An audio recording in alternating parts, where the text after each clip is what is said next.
हम हर वर्ष अपने प्राण प्यारे आराध्य देव का प्राकट्य उत्सव मनाते हैं। आज करुणानिधान सर्वलोक महेश्वर भगवान परमात्मा परब्रह्म श्री कृष्णचंद्र जी यह करुणा करके समस्त जीवों को परमानंद प्रदान करने के लिए ही प्रकट हुए। अब ये प्राकट्य उत्सव सार्थक तभी हो जब हमारे हृदय में प्रकट हो, मेरे मन में, मेरे प्राणों में, एक एक श्वास में, एक एक नस नाड़ी कृष्ण कृष्ण कृष्ण भगवत स्वरूप हो जाए, हमारे हृदय में प्रभु का अवतार हो, हमारे हृदय में भय प्रगट कृपाला दीन दयाला। देवकी वसुदेव जी ने महान तप किया कि संसार का स्वामी भगवान मेरा पुत्र बने। नंद यशोदा जी ये सब महान तप संपन्न, इनको सुख प्रदान करने के लिए भगवान प्रकट हुए। ये दुराचारियों का विनाश तो बहुत साधारण सी बात है। श्री सुखदेव जी कहते हैं कि उस समय की बात है जब लाखों राक्षसों ने, असुरों ने, दैत्यों ने राजाओं का रूप धारण करके पृथ्वी में आतंक मचा रखा था। अहंकार से भरे हुए, बल से भरे हुए पृथ्वी को आक्रांत कर रखा था। आक्रांत पृथ्वी त्राण पाने के लिए रो रही थी। ये उस समय की बात है जब यदुवंशी राजा शूरसेन माथुर मंडल, शूरसेन मंडल का मथुरापुरी में रह करके शासन करते थे। ये मथुरा समस्त यदुवंशी नरपतियों की राजधानी थी। मथुरा में सदैव भगवान की उपस्थिति पाई गई है। मथुरा में सूर्य के पुत्र वसुदेव जी का विवाह देवकी जी के साथ हुआ। ये उस समय की बात है जब नवविवाहिता पत्नी देवकी को रथ पर विराजमान करके वसुदेव जी ले जा रहे थे। कंस बड़ा बलवान, स्वभाव में धूर्तता, वसुदेव जी से कहा मैं रथ हाँकूंगा, मेरी बहन है। और रथ के घोड़ों की लगाम पकड़ ली, स्वयं रथ हाँकने लगा। रथ चल पड़ा। जिस समय घोड़ों की लगाम पकड़कर कंस रथ हाँक रहा था, उसी समय स्पष्ट आकाशवाणी हुई, अरे मूर्ख, जिसको तू रथ में बैठाल कर लिए जा रहा है, उसकी 8वें गर्भ की संतान तुझे मार डालेगी। भोजवंश का कलंक। आकाशवाणी सुनते ही कूद पड़ा रथ से, तलवार खींच ली और बाल पकड़े देवकी के। वसुदेव देवकी के लिए आदेश किया तत्काल हथकड़ी बेड़ियों से जकड़ करके इनको कैद खाने में डाल दिया जाए और बहुत ही कठोर पहरा लगा दिया जाए। वर्ष वर्ष में जो संतान होती मारता गया, उसे हर बार शंका बनी रहती, पता नहीं वो भगवान किन बालक के रूप में प्रकट हो जाए। परीक्षित, पृथ्वी में बात प्रायः देखी जाती है कि अपने प्राणों का ही पोषण करने वाले जो लोभी लोग होते हैं, वो चाहे राजा हो चाहे कोई भी हो, वो अपने स्वार्थ की पूर्ति के लिए माता पिता भाई बंधु किसी की भी हत्या कर सकते हैं। माता की, पिता की, भाई की, बंधु की, मित्रों की, इष्ट की, किसी की भी। ऐसे स्वार्थी पुरुषों से कभी मित्रता नहीं रखनी चाहिए, निहानि ही होती है। जब कंस ने एक एक करके देवकी जी के 6 बालक मार डाले, तब देवकी के 7वें गर्भ में भगवान के अंश स्वरूप अनंत महिमा अनंत बलशाली भगवान शेष जी पधारे देवकी जी के गर्भ में। अनंत भगवान जब 7वें गर्भ के रूप में देवकी के उदर में पधारे, बड़ा आनंद। पर देवकी जी को लगा कि कंस इसे भी मार डालेगा, इसलिए वो रुदन करने लगी। विश्वात्मा भगवान ने देखा कि माता को बहुत दुख है और यदुवंशियों को कंस सताए ही जा रहा है, तो अपनी योग माया का स्मरण किया और योग माया को आदेश किया, देवी कल्याणी तुम ब्रज में जाओ, वह प्रदेश ग्वालों और गौओं से सुशोभित है। वहां नंद बाबा के गोकुल में वसुदेव जी की पत्नी रोहिणी गुप्त रूप से निवास कर रही। उनकी और भी पत्नियां कंस के डर से गुप्त स्थानों में रह रही।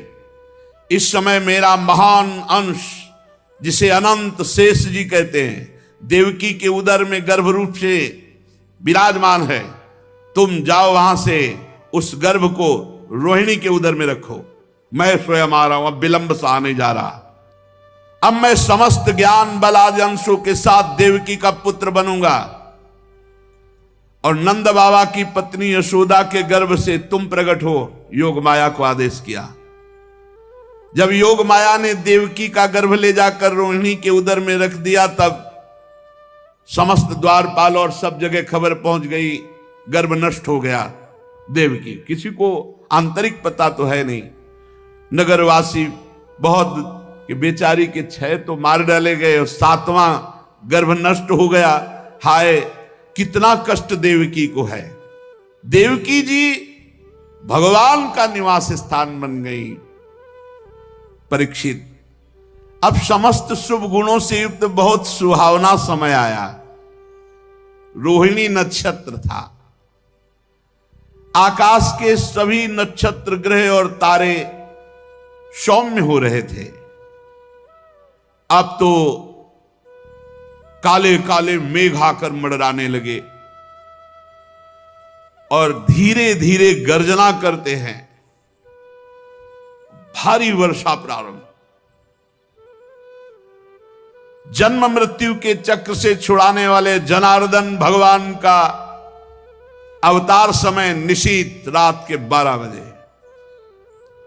उसी समय सबके हृदय में विराजमान भगवान देवरूपिणी देवकी के सामने प्रकट हुए। श्री भगवान ने कहा, देवी स्वयंभू मनवंतर में जब तुम्हारा पहला जन्म हुआ था, उस समय तुम्हारा नाम था प्रश्नी और ये वसुदेव श्रुतपा नाम के प्रजापति थे। तुम दोनों के हृदय में बड़े ही शुद्ध भाव थे। जब ब्रह्मा जी ने तुम दोनों को संतान उत्पन्न करने की आज्ञा दी, तब तुम लोगों ने इंद्रियों का दमन करके उत्कृष्ट तपस्या की।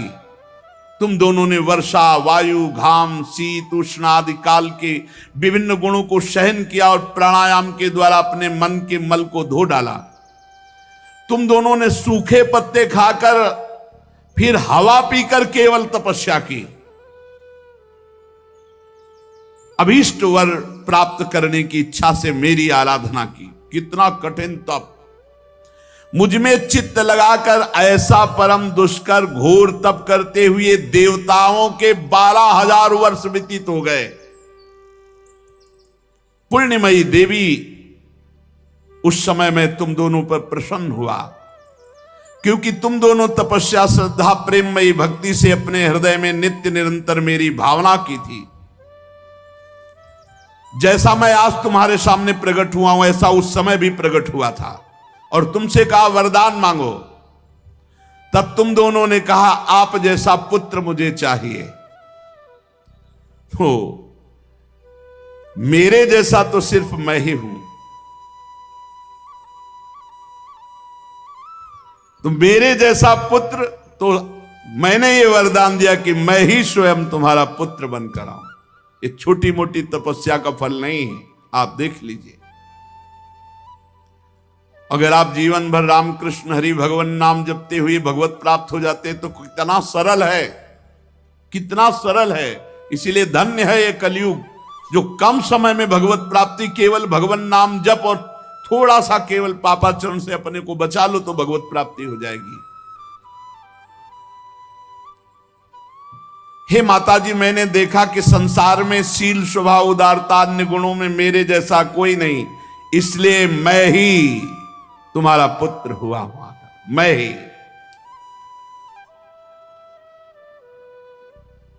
प्रश्न गर्भ से, वामन रूप से, और इस समय तुम देवकी वसुदेव हुए वासुदेव के रूप से। एक बार मैं वचन बोलता हूं, उसे 3 बार पूरा करता हूं। ये भगवान का नियम। मेरी वाणी त्रिकाल सत्य है। एक बार तुमने मांगा पुत्र तो प्रश्नी गर्भ, वामन रूप, और इस समय वासुदेव रूप। कश्यप आदित्य के रूप में वामन रूप। और मैंने ये रूप इसलिए प्रकट किया कि जब मैं अवतार लेकर मनुष्य शरीर में लीला करूंगा तो मुझे पहचान पाना बहुत कठिन है। इसलिए तुम लोग ध्यान रखना मैं कौन हूं। ये खास बात, एक खास बात, ध्यान देने योग्य बात है। भगवान कह रहे हैं कि तुम दोनों मेरे प्रति पुत्र भाव और निरंतर ब्रह्म भाव रखना। युवाम माम पुत्र भावेन ब्रह्म भावेन चासकृत चिंतयंतो कृत स्नेहो या से थे मदगतिम पराम, तब तुम मेरे परम पद को प्राप्त होगी। चिंतनीय कौन है गोपाल जी, कौन है लाल जी? कह रहे तुम मेरे प्रति पुत्र भाव और निरंतर ब्रह्म भाव, इस प्रकार के चिंतन द्वारा तुम मेरे पद को, मेरे प्रिया प्रीतम है कौन? देखो हित सजनी जी नहीं कह रहे, जैसे हित हरिवंश करत अपनो जस प्रगट अखिल ब्रह्मांडन, अखिल ब्रह्मांड के अधिपति हैं। पर ब्रह्म परमात्मा तत्व की उपासना हो रही। हमारा भाव है कि वो हमारे यार हैं, हमारे मित्र हैं, हमारे पति हैं, हमारे पुत्र हैं, हमारे स्वामी हैं, जो भाव रख सके, लेकिन है कौन? इसीलिए शांत भाव है। शांत भाव में पूर्ण तत्व ज्ञान हो जाता है। भगवान इतना कहकर चुप हो गए और अपनी योग माया से देखते देखते एक छोटे शिशु के रूप में नीलमणि वसुदेव जी ने देखा कि भगवान तो बाल रूप हो गया। अब तो और डर लगा, कहीं कंस को पता चल गया और तलवार लिए हुए आवे, कुछ अमंगल करे। बहुत घबरा गए और भगवान ने कहा कि मुझे गोकुल पहुंचाओ, नंद बाबा के यहां सुधा मैया के पार्श्व में सुला के आओ। मुझे तुम्हें डर लग रहा है, मैं मारूंगा इसे, पर अभी मुझे पहुंचाओ वहां। भगवान की आज्ञा का पालन करने के लिए जो ही चेष्टा की, ध्यान दीजिए, भगवान की आज्ञा का पालन करने के लिए जो ही चेष्टा की तो अपने आप हथकड़ी बेड़ियां कट गई। माया की हथकड़ी बेड़ियां कट जाएंगी जो ही भगवान की आज्ञा का पालन कर। और बड़े बड़े दरवाजे कोई एक दो नहीं थे, कई दरवाजे थे कंस के कारागार के। फटाफट सब ताले टूट गए, दरवाजे खुल गए। अद्भुत चमत्कार। और जितने पहरेदार घोर राक्षसी स्वभाव के, जिंदा खा जाए ऐसे पहरेदार थे, सब मूर्छित घोर निद्रा में। अब हथकड़ी बेड़ी कट गई। लाला को लेकर के चले। उस समय घोर बादल छाए हुए, अंधेरा, कुछ दिखाई नहीं दे रहा। कितना कष्ट में जीवन भक्त। अब सोचो, अभी अभी तो प्रकट हुए हैं और अभी अभी त्याग करने जा रहे हैं, अभी अभी त्याग करने। इधर समस्त द्वारपाल सब सोए हुए हैं। वसुदेव जी भगवान को लेकर, वर्षा हो रही, पीछे पीछे गुप्त रूप से शेष भगवान फण धारण के, मेरे प्रभु को बूंदे ना लगे। जब वो लीला कर रहे, वसुदेव जी को पता नहीं कि पीछे शेष भगवान फण धारण किए। वो तो बस चिंतन में चले जा रहे हैं, कैसे वहां जाएंगे, कोई जान ना जाए कोई। और वहां पहले ही योग माया ने पूरी व्यवस्था करी, पूरा का पूरा परिकर सब बेहोश है दीन में, किसी को सुध नहीं है। केवल यशोदा मैया को प्रारंभ में इतना था, कुछ हुआ और बेहोश हो गई। क्या हुआ ये निर्णय नहीं हुआ। पूर्ववासियों की समस्त इंद्रिय वृत्तियों की चेतना हर ली, सब अचेत हो गए। इतनी मोटी जंजीरें लगी हुई थी, ताले लगे हुए थे, जेल के साथ टूट गए। भगवान श्री कृष्ण को गोद में लिए हुए जैसे जैसे आगे बढ़ते सब दरवाजे अपने आप खुलते चले थे और पहरेदार सब सो रहे। बादल नजदीक आकर मानो बरस रहे हो, ऐसे लटक लटक के बादल। शेष भगवान अपने फणों से जल को रोकते हुए 1000 फण धारे पीछे पीछे चल रहे। यमुना जी ने देखा कि प्रभु पधार रहे तो पहला चरणामृत तो हमारा अधिकार बनता है। अरे जिनके चरणों का ध्यान बड़े बड़े महापुरुष शिव आदि करते हैं, आज वही प्रभु मेरे पास आ रहे हैं। आनंद में भर गई यमुना जी और उफान। यमुना जी ने जब उफान आनंद का लिया तो वसुदेव जी के प्राण बहुत घबरा रहे हैं कि अब क्या करें, लौट सकते नहीं, कोई नौका आदि है नहीं। चलो प्रभु ने आज्ञा करी है तो वही देखेंगे। अब मेरे प्राण चाहे चले जाएं, मेरे लाला को कुछ ऐसे। यमुना जी उफान कर रहे कि चरण छू ले, और वसुदेव जी उल्टा सोच रहे कि यमुना जी बढ़ रही तो लाला को बचाए। देखो ये समर्पण है, मेरे प्राण भले चले जाए, बस आज्ञा का पालन प्रभु को पहुंचाना है और सुरक्षित पहुंचाना है। यमुना जी ऐसे थपेड़ जोर जोर से बढ़ रही। भगवान ने कहा बाबा तो और ऊपर उठाते चले जा रहे, तो यमुना जी और बढ़ती चली जाएंगी। एक श्री चरण बड़ा, ये वसुदेव जी को पता नहीं, जो ही यमुना जी को श्री चरण प्रभु के स्पर्श हुए तो तुरंत नाभिभर हो गई और ऐसे एकदम शांत। वसुदेव जी बाबा के नगर में गोकुल में गए तो डर रहे थे कि कोई देख न ले, लेकिन वहां कोई देखने वाला था, सब सोए हुए थे। उन्होंने अपने पुत्र को, अब वो ऐसे देख रहे थे, और जहां सुलाया तो वहां भी पुत्र था, पार्श्व में योग माया और वही पुत्र। भगवान के इस अवतार में 2 अवतार हुए। एक हुआ चतुर्भुज नारायण भगवान का अवतार जो वसुदेव देवकी के सामने, और एक हुआ पीछे आपने सुना है, नंद बाबा और यशोदा मैया बहुत ऐश्वर्य समृद्धि सब रिद्धियां सिद्धियां अठखेलियां कर रहे। ब्रज तो यहां रिद्धियां सिद्धियां अठखेलियां कर रही, कौन पूछता है। अवस्था डल गई थी नंद बाबा की, चौथापन था,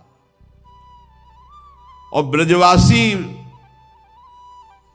बाबा की इस दशा को देख के सह नहीं पा रहे थे।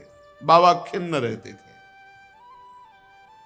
उपनंद आदि वृद्ध गोपों ने परामर्श करके पुत्रेष्टि यज्ञ का आयोजन किया। सबने यज्ञ पुरुष गोपराज नंद को पुत्र प्रदान करने की प्रार्थना की भगवान से। पुत्रेष्टि यज्ञ हुआ। जैसे महाराज दशरथ जी की अवस्था डल चुकी थी तो श्रृंगी ऋषि ने पुत्रेष्टि यज्ञ कराया, उससे खीर फिर भगवान 4 रूपों में प्रकट हुए, राम लक्ष्मण भरत शत्रुघ्न। पुत्रेष्टि यज्ञ का अनुष्ठान हुआ नंद बाबा के यहां। अब उच्च कोटि के ब्रह्म ऋषि वेद ध्वनि आकाश में मुखरित हो रही थी। गोपराज श्री नंद बाबा अंतापुर में यशोदा मैया के पास बैठे हुए कहा, यशोदा रानी इस बार पूरे ब्रजवासियों का आशीर्वाद है, सब ब्रह्म ऋषि हैं। कई बार हो चुकी, इसका मतलब पुत्र के लिए कई बार उपाय किए जा चुके थे। इस बार फलस्वरूप में मेरे पुत्र होगा। मन में बड़ी कामना है। मेरा विश्वास है ये जो यज्ञ हो रही, चूंकि ब्रजवासियों का आशीर्वाद है और ब्रह्म ऋषि जन बड़े महिमाशाली हैं, पर मेरे मन में एक उदासी छा जाती कि कर्म से ऐसा पुत्र नहीं होगा जैसा मैंने एक स्वप्न देखा है। ये कर्म जनित तो नहीं हो सकता। यज्ञादि कर्मों के सभी फल चंचल हैं और मैंने जो पुत्र देखा है वो अचल है, अविनाशी है। बड़ी आशा, पर लगता है मेरी दुराशा है क्या। वो कर्म फल से तो नहीं प्राप्त हो सकता जैसे मैंने देखा है। मैंने एक स्वप्न देखा जो आज तक तुमसे नहीं बताया, यशोदा रानी से कहा। भगवान नारायण भी उतने सुंदर नहीं जैसा वो बालक सुंदर मुझे स्वप्न में दिखाई दिया। मुझे ऐसा लगता है कि त्रिभुवन में कोई है नहीं सुंदर। एक बार जिसके हृदय में वो प्रकट हुआ उसको कोई आकर्षित कर सके ऐसा त्रिभुवन में नहीं। ब्रजराज की बात सुनकर यशोदा रानी ने कहा, सच्ची तुमने स्वप्न में देखा है? बोले हाँ। बोले मैंने तो बताया नहीं, मैंने भी स्वप्न में देखा है। क्या? बोले मैं नित्य सहधर्मिणी हूं, तुम्हारी सुख दुख की नित्य संगिनी हूं, मैं तुमसे क्या छिपाऊं। जैसे बालक की बात कर रहे हो ना, हमने तो इसलिए नहीं बताया कि आप कहोगे कि तुम्हारा पागलपन है। बिल्कुल वैसे ही मैंने देखा है। श्यामश्चंचल चारु दीर्घ नयनो बालस्तवांक स्थले दुग्धोद्गारि पयोधरे स्फुटमसौ क्रीडन मया लोक्यते स्वप्नस्तत्किमुजागरः किमथ वेत्ते तन्न निश्चीयते सत्यम ब्रूहि सधर्मिणी स्फुरति किम सोयम तवाप्यंतरे। बाबा ने कहा मैंने भी देखा। दिव्याति दिव्य नीलमणि सदृश श्याम सुंदर वर्ण एक बालक तुम्हारे गोद में दुग्ध पान कर रहा है, जो चंचल नेत्र मनोहर विशाल भाल तुम्हारी गोद में स्थित देखा, वो तुम्हारा पयोधर पान कर रहा है। कैसे बताऊं, अब तो मेरी ये दशा है कि सोता हूं या जागता हूं मुझे कुछ पता नहीं चलता। हर समय बालक लगता है मेरी गोद में चढ़ रहा है, मेरी दाढ़ी खींच रहा है। कभी मैं देखता हूं तुम्हारी गोद में दुग्ध पान कर रहा है। यशोदा मैया आनंद विवल होके कहने लगी, ब्रजराज ऐसा ही, ऐसा मैंने भी देखा है, ऐसा ही देखा है। वो तुम्हारे टोन पर चढ़े खेल रहा, मैंने देखा है ऐसा। सत्य सत्य सत्य कहती हूं, मैंने देखा मैंने कि उसे स्तन पान करा रही हूं, पर संकोचवश नहीं बताया कहां वो दिव्य बालक और कहां मैं। ब्रजराज नंद ने कहा मैंने असंभव समझकर ये बात तुमसे छुपाई थी। यशोदा मैया ने कहा मैंने भी, कि तुम हमारा पागलपन समझोगे। लेकिन ऐसा अगर दोनों के स्वप्न में आया तो जरूर भगवान हमारे स्वप्न को पूरा करेंगे। नारायण जिनकी हम आराधना करते हैं, नारायण सेवानिष्ठ नंद बाबा और यशोदा मैया दोनों तन मन वचन से भगवान श्री हरि की शरण में होकर के द्वादशी दिन यथाविधि व्रत करने का नियम लिया। पुत्रेष्टि यज्ञ के बाद द्वादशी व्रत की संख्या वृद्धि के साथ साथ अब वो स्वप्न में देखा हुआ जो दिव्याति दिव्य बालक है वो खुली आंखों झलकने लगा। अब तो भारी व्याकुलता बनी। व्रतानुष्ठान सर्वांग पूर्ण संपन्न हुआ तो एक दिन देखा कि स्वप्न में भगवान श्री हरि आए और मधुर वाणी में बोले, नंद यशोदा तुम मुझ में आसक्त और मेरे परम भक्त हो, तुम इतने खिन्न क्यों हो रहे हो। अतसी कुसुम के सदस्य श्याम सुंदर सुकुमार कुमार जो तुम्हारे स्वप्न में जागृत में अनुभूति का विषय बना हुआ है वो मैं हूं। निकुंज विलासी श्री ठाकुर जी ने कहा, जगत में वात्सल्य प्रेम का प्रचार करने के लिए मेरी प्रेरणा से द्रोण और धरा के रूप में तुम स्वर्ग से आविर्भूत हुए हो। कल्पों तपस्या की है मेरी प्राप्ति के लिए, जो ब्रह्मादि के लिए अलभ्य है,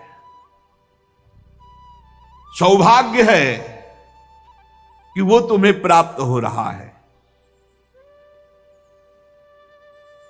उसी फल का आस्वादन करने के लिए अब तुम तैयार हो जाओ। चिंता मत करो गोपराज, मैं प्रकट होने वाला हूं।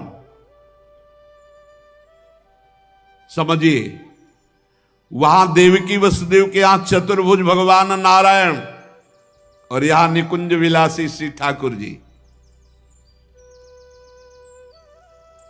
श्री यशोदा जी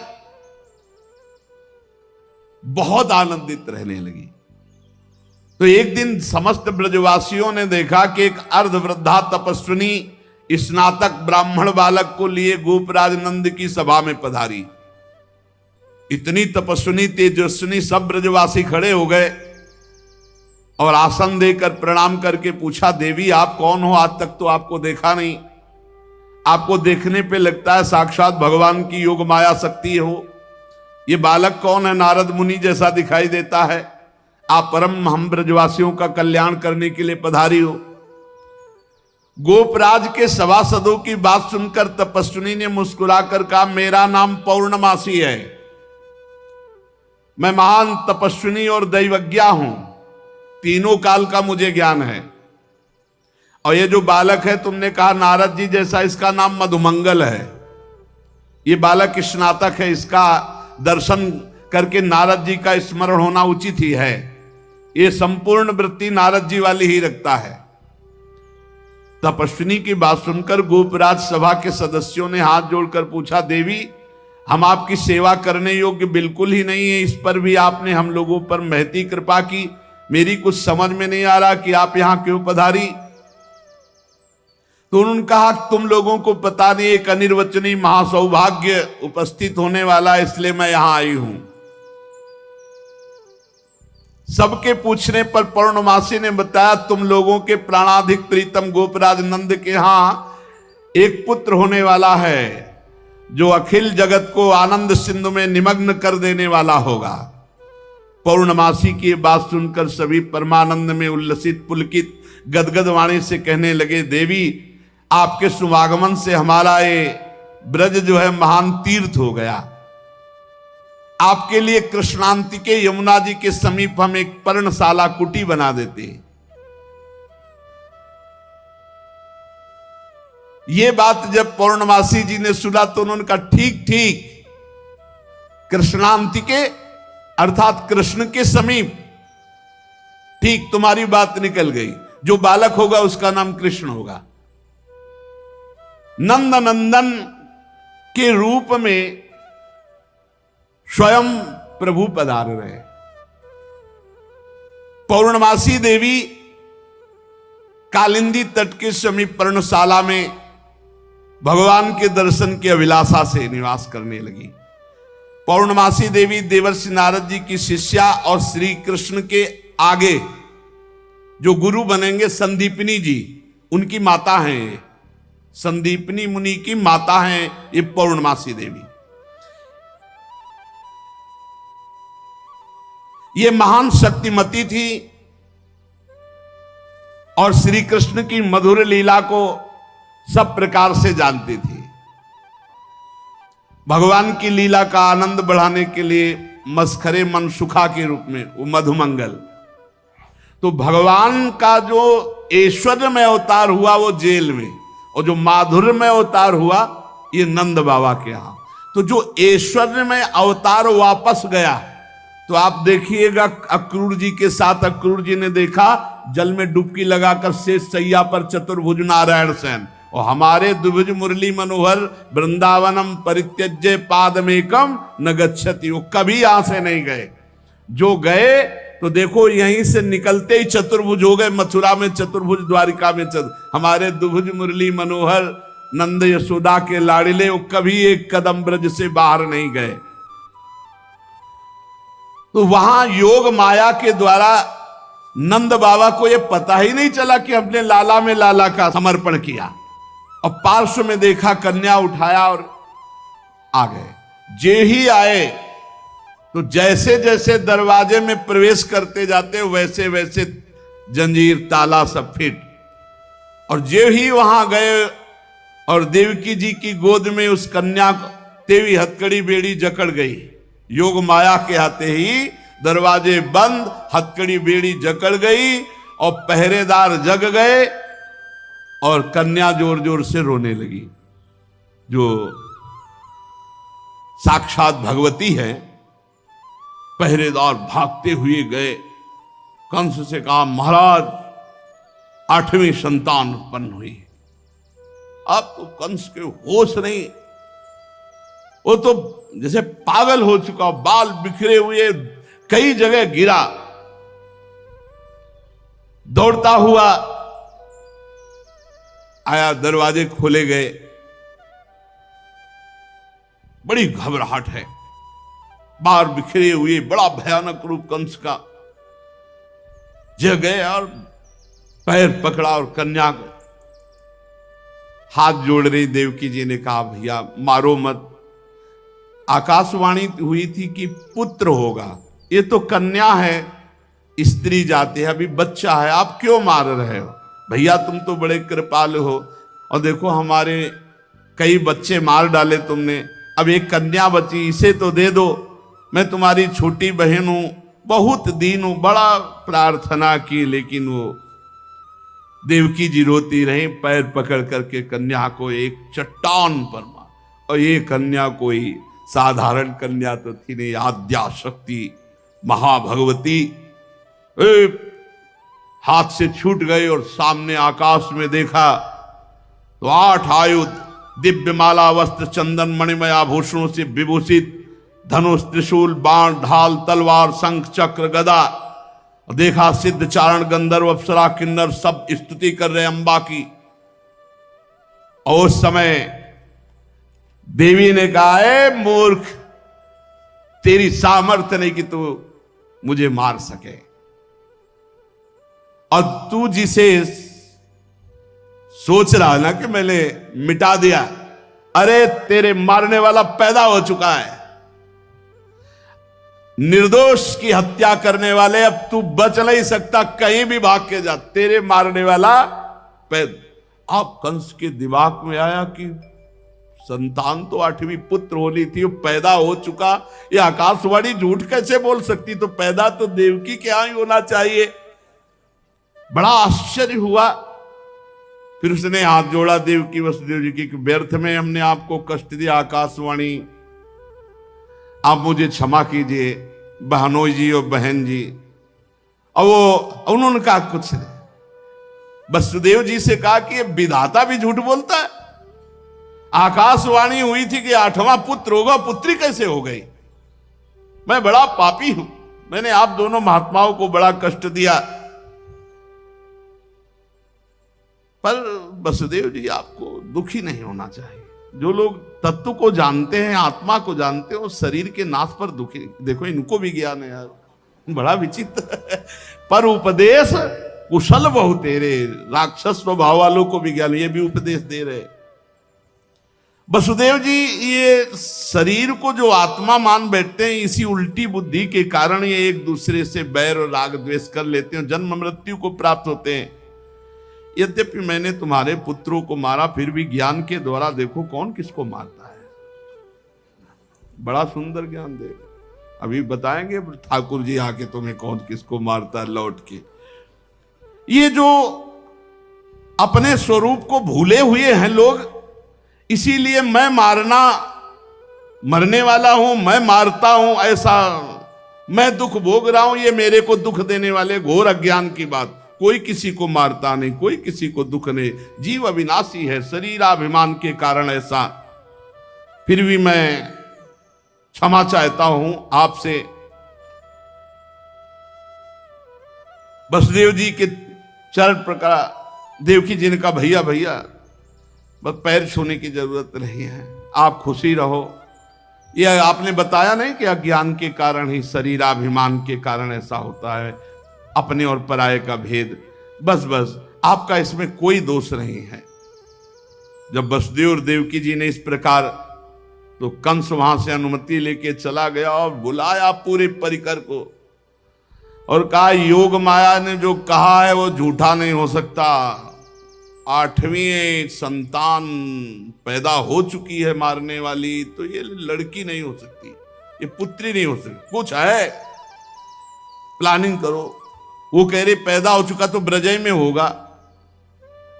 कंस के मंत्री जितने थे वो कंस से भी ज्यादा बुरे स्वभाव वाले थे।